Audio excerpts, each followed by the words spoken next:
Right now here at 5 on WHAS 11 News, what a sky there tonight, sort of telling the story of we've had scattered showers around Kentuckiana today, but a nice break is coming for a brief time for the PGA Championship week really getting started. Hello everybody, and we're getting you ready for the first day of competition tomorrow. I'm Doug Proffitt. And I'm Shay McAllister. We're also looking ahead to an important week of other springtime outdoor events. Meteorologist Alden German in for Colleen tonight and tracking any rain showers. Alden, what's coming our way? Well, we could still see a few isolated downpours still this afternoon and evening. We do have a couple of tiny thunderstorms, but nothing is severe. That's the good news, of course. Here's Max HD radar. You'll see just widely scattered activity, just kind of dotting the area. Nothing that's really too large. And they're moving from south to north, which you don't see too often around here, but that is the case right now. A couple of those new thunderstorms that have popped up are in Bullitt County to the southwest there of Shepherdsville. Also, notice that little lightning strike right there when there wasn't any rain. We call that a bolt from the blue. And that's why it's still important that you heed thunderstorms when even if it's not raining in your area. Some more downpours moving through southern Harrison County at the moment. Also saw a little downpour, a couple of them there trying to develop north of Scottsburg right now, north of Caruthersville, but those are struggling to get their act together at the moment. Temperatures currently, though, feel pretty nice, although it is a bit on the humid side. When the rain moved through, our temperatures fell off fairly quickly into the low 70s. Now that the sun has come back out, we're back into the middle 70s. So 77 degrees right now, but it does feel fairly humid out there. As for the PGA Championship, it will be drier tomorrow, but it is going to rain on a Friday. 100% chance of rain there. We could also have some more thunderstorms with it. I'll break down that rainy Friday ahead. I'll let you know if we have any concerns about severe weather as well. Alden, thank you very much. Well, today wraps up the practice rounds for the names you know best, and now the big tournament begins tomorrow. But for the spectators, transportation to and from Valhalla has been a big talker this week.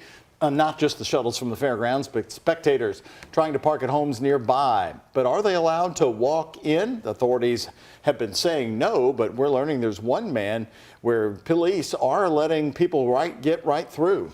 Isaiah Kim Martinez and photojournalist Emma Gefter have more on this. Isaiah, what were you seeing there today? Well, Shay, Doug, just minutes from Valhalla is the Parklands of Floyd's Fork. As you guys know, we figured at some point that area in some way, shape, or form could be used for this tournament. It's real close by. It's a wide space. Turns out today we found out and we've learned that it's become a primary drop-off point for many people. If taking a shuttle from the Expo Center to Valhalla isn't your cup of tea, can I interest you in a stroll on the direct walkway to the main entrance? Golf fans let off at the Parklands of Floyd's Fork. One of the entrances there, this is actually where many of the rideshare companies like Uber and Lyft are dropping people off. And this is the start of the path over toward Valhalla. Then a less than 10-minute walk later, dozens of people funnel through the monitored crosswalk. Well, the path overall, folks tell me, is smooth, but it is muddy here from some of the rain over the past few days. We are seeing plenty of police officers in charge of making sure people get to and from safely. Be careful, have a good day. Everyone's trip here a little different. Got an Uber from the house. Yeah, it was pretty good. We took Uber. Yeah. So we were at a friend's house and we just hung out there, and then we called an Uber. They were quick and dropped us right off and told us exactly where to go. Lydia Stevens and her group of friends from right here in Louisville telling me the process was seamless. It was maybe just like 2 minutes. Super quick? Yeah. Super easy. Making their way to the course gate. So what about the people paying to park along Shelbyville Road, paying to park in people's yards? Did they make it over? How much did they shell out, and ultimately was it worth it? We'll have that answer coming up right here at 6 o'clock. Shay, Doug.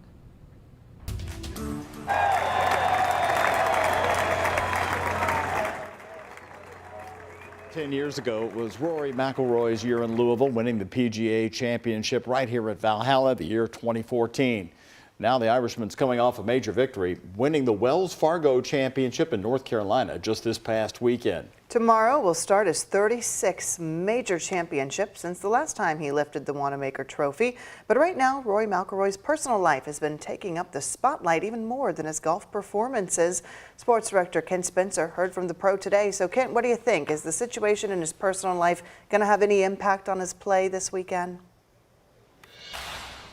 You know, Shay, we shall see. You know, Rory McIlroy certainly shocked the golf world yesterday when he confirmed that he had filed for divorce from his wife. He also missed the Champions Dinner last night at Churchill Downs. And before today's news conference, he, along with the PGA of America, made it perfectly clear he would not be commenting further about his personal life.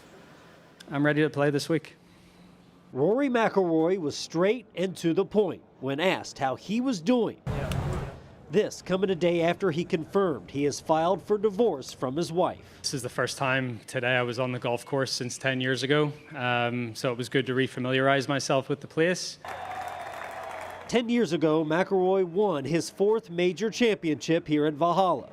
It was the last time he's won a major. Perhaps this week will bring back good memories. Sometimes I struggle to remember what I did yesterday, so I think if I look that far back, I mean, it's hard to rekindle those feelings and those memories. McIlroy enters this tournament having won his last 2 starts on the PGA Tour.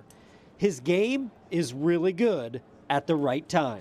I would say from a technical standpoint, you know, some of the shots that I hit last week, some of the 3/4 shots, some of the wedge shots, some of the iron shots, combined with, you know, how good I feel with the driver at the minute, you know, is when I can see those 3/4 shots and those wedge shots going and starting on the right line, you know, that obviously gives me a lot of confidence.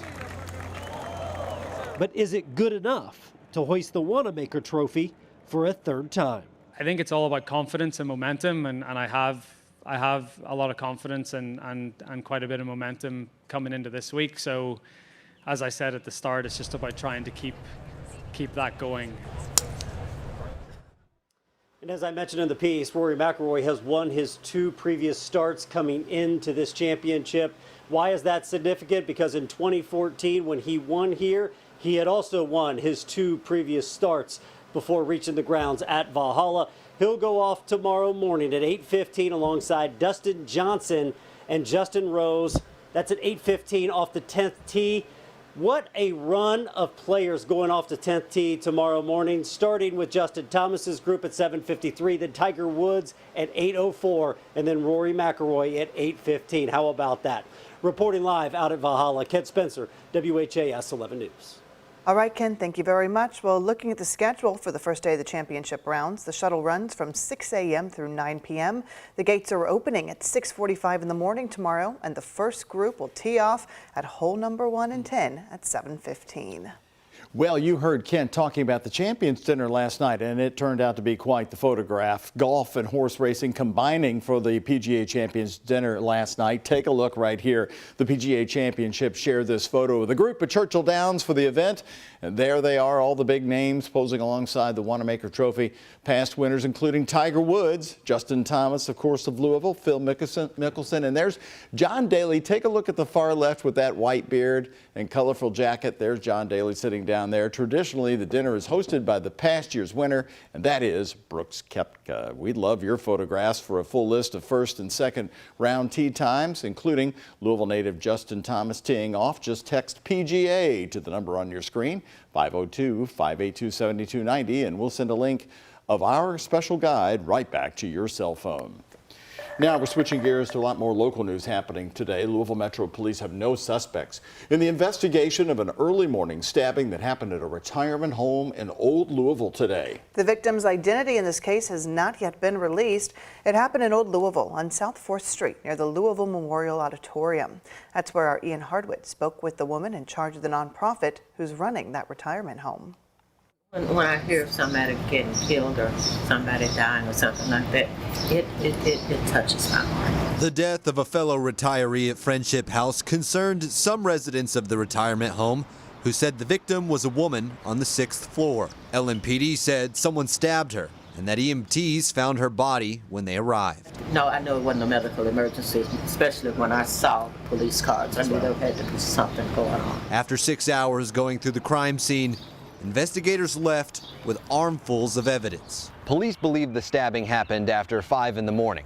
Although Friendship House is regularly staffed with security overnights and equipped with cameras, police still say they have no suspect in their investigation. Christian Care Communities, a nonprofit, operates the retirement home.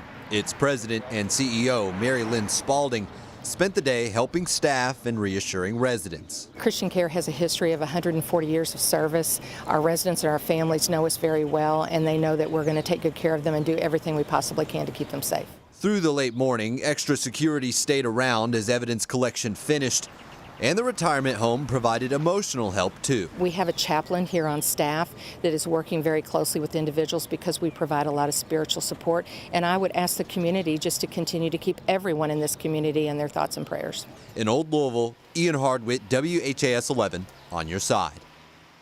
Friendship House residents must be at least 62 years old. That's according to their website. And with no suspects in this case, police need tips. You can call the anonymous tip line at 574-LMPD. Right here tonight at 5, we do want to take a closer look. According to Metro Police, Louisville has seen 64 homicides so far this year. That's an average of one almost every 2 days now. After a particularly violent past couple of days, the police department wants to stress that help from you in the community is always crucial when it comes to bringing people to justice. I am heartened when I see crime tips come in, because we receive those all in real time, that the community is stepping up and that they are saying enough. Metro Police say this week alone they've made 5 arrests in relation to recent homicides.